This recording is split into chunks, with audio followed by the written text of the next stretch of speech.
Диагностика на дозатор за точна сеитба. В меню Диагностика можете да проверите различни части на електрониката за грешки.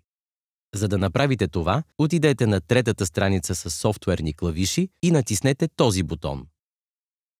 Тук можете да изберете за кои компоненти искате да отворите меню Диагностика.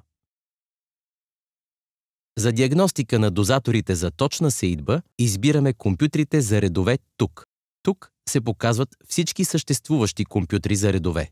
Първата колона показва текущата консумация на ток, във втората колона текущите обороти и в третата колона колко често дадено задвижване е направило опит само да освободи блокирането чрез реверсиране. Ако дозаторът е блокирал по някакъв начин, например поради остатъци от слама или подобни, може да се наложи да работи назад за кратко, за да се освободи. Това показва колко често това се е случвало от стартирането на машината.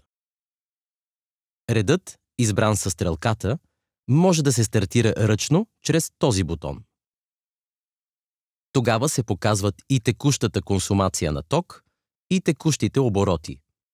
Текущата консумация на ток трябва да бъде значително под 1 ампер, когато е празно и без вакуумния вентилатор. С помощта на двата стрелкови бутона над и под бутона за активиране на реда, можете да превключвате между редовете и така да тествате всеки ред по-отделно. С помощта на софтуерния клавиш с червената стрелка над него, можете да върнете отделните двигатели назад. За да направите това, обаче, трябва да задържите този бутон натиснат.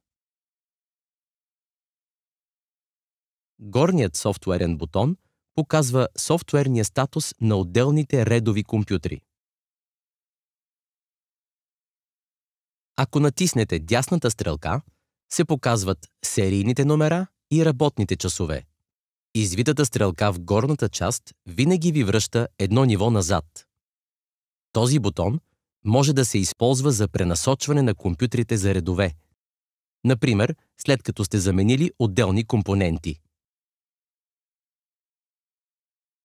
Зад този бутон се показва текущото състояние за всеки дозатор. Средната колона показва дали съответният компютър за редове е успешно свързан с главния компютър. Дясната колона е за сензорите в тръбите за полагане. Зеленото означава, че няма грешки. Ако отидете на втората страница, текущото състояние се показва отново за всеки ред. Отметката означава, че всичко е наред.